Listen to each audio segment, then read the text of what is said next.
안녕하십니까. 더 메시지 시청자 여러분. 저는 은평구 신사동에 위치한 축복교회를 담임하고 있는 지경휘 목사입니다.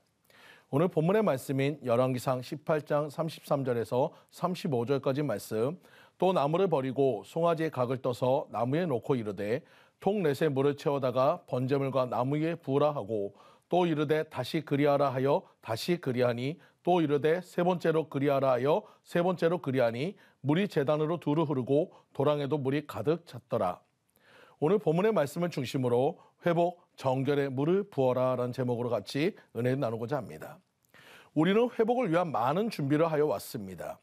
주님 앞으로 나아가서 무너진 단을 쌓고 도랑을 만들고 나무를 쪼개고 송아지의 각을 떠서 나무에 놓는 준비까지 많은 것을 준비했습니다.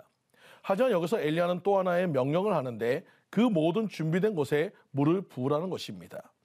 여러분, 이해할 수 없는 명령입니다. 왜냐하면 지금 이 모든 준비는 불을 피우기 위한 작업입니다. 물론 하늘에서 불이 내리는 일이지만 일반적인 상식이라면 물 대신 기름을 붓는 것이 맞습니다. 그런데 왜 엘리야는 물을 부으라 할까요? 그것도 밑에 도랑에 물이 가득 찰 정도의 물을 왜 부으라 했을까요? 그것은 바로 물은 정결을 상징하기 때문입니다. 물은 성경에서는 정결을 의미합니다. 모든 더러움을 씻을 때 우리는 물을 사용합니다. 우리는 성막에서 송아지의 각을 떠서 번제단에 올려드린 후에 물두멍에서 손과 발을 씻는 정결 예식을 드린 후에야 비로소 성막에 들어갈 수 있음을 보았습니다. 맞습니다. 깨끗함을 상징하는 물의 의미는 바로 우리의 심령의 애통함입니다. 바로 회개를 상징하고 있습니다. 우리는 예배자에게 정결해야 합니다. 아무리 흠없는 제물을 드려도 내 마음이 깨끗하지 못하다면 그 예물을 하나님은 받지 않으십니다. 그래서 다윗은 시편 51편 16절에서 17절 말씀을 보면, 주께서 제사를 기뻐하지 아니하시나니 그렇지 아니하면 내가 드렸을 것이라, 주는 번제를 기뻐하지 아니하시나이다 하나, 하나님께서 구하는 제사는 상한 심령이라 라고 얘기했습니다. 즉 예배의 완성은 우리의 상한 심령, 바로 우리의 회개의 눈물이 있어야 한다는 것입니다. 저희 어머니께서 전도사로 근무하실 때 한 여집사님이 상담을 했습니다. 여집사님은 결혼한 지 7년이나 되었지만 아이가 없었고 남편과의 사이도 안 좋아서 이혼을 결심했습니다. 전도사님, 매일같이 술을 먹고 들어오는 남편이 미워서 정말로 못 견디겠어요. 자고 있는 남편이 죽이고 싶을 정도로 미운데 어떡하나요? 울고 있는 이 집사님과 함께 울며 기도할 때 어머니에게 하나님은 베드로전서 4장 8절의 말씀을 주셨습니다. 무엇보다 뜨겁게 서로 사랑할지니 사랑은 허다한 죄를 덮느니라. 이 말씀을 주셨고, 그래서 집사님에게 우리 일주일간 남편의 영혼을 위해 기도합시다. 나도 기도할 것이니 같이 기도합시다. 일주일 기도해도 안 된다면 나랑 같이 법원에 갑시다. 대신에 내가 시키는 대로 해야 해요. 할 수 있겠어요, 집사님? 그렇게 얘기하자, 네, 전도사님, 지금껏 참았는데 일주일만 더 참아볼게요. 그러면 매일 저녁 남편이 들어오면 남편의 발을 잡고 주님 이 영혼을 불쌍히 여겨달라고 기도하세요. 할 수 있지요? 라고 얘기했습니다.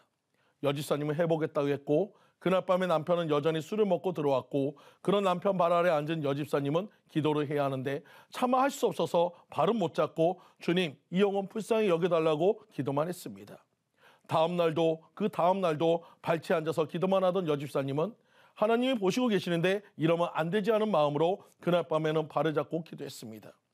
드디어 6일째 되는 날 발을 잡고 하나님 이 영혼을 구원해 주세요. 하나님 이 사람을 사랑해 주세요. 이렇게 기도하던 집사님 눈에서 갑자기 눈물이 흐르기 시작했습니다. 남편과의 예전에 좋았던 기억이 떠오르며 왜 이렇게 된 것일까 하는 후회와 자기 때문에 남편이 힘들었을 것 같다는 생각에 그 영혼이 불쌍해서 눈물로 그 발을 잡고 하나님 이 영혼을 불쌍히 여겨달라고 간절히 그렇게 기도했습니다. 그때 자기 머리 위로 물이 떨어져 보니 남편이 울고 있었습니다. 남편은 이렇게 말했습니다.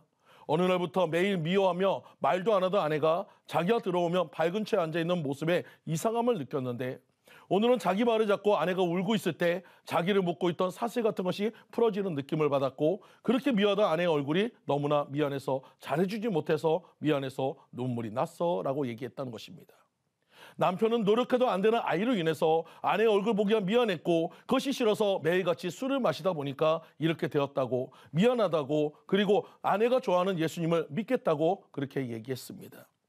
우리의 눈물이 미움의 담을 허물고 죄악의 사슬을 풀어버린 것입니다. 남편을 위해 그렇게 기도했던 집사님의 그 기도가 응답되지 않았는데 그 기도가 사랑으로 풀어졌고 얼마 후 이 부부 사이에는 아이가 생겨서 가정이 회복되는 역사가 나타났습니다. 사랑하는 성도님들, 우리가 흘리는 눈물 위에 예수님의 보혈의 피가 흐릅니다. 그리고 그것은 커다란 파도가 되어 큰 물살이 되어 모든 죄악을 무너뜨리는 도구가 되어질 것입니다. 왜 아직도 기도해도 응답되지 못하는지 그렇게 생각이 된다면 전심으로 주님 앞에 눈물로 기도하시기 바랍니다. 우리의 회개의 눈물 위에 예수님의 보혈의 피가 흘러서 묶이고 막혔던 모든 것을 풀어버리고 여러분은 헌신 위에 또 기도 위에 믿음 위에 넘치도록 부어지는 역사가 있을 것입니다. 오늘도 정결케 하는 주님 앞에 정결의 눈물을 부으시는 성도님들 모두가 되시기를 간절히 축원드립니다. 지금까지 더 메시지 지경휘 목사였습니다.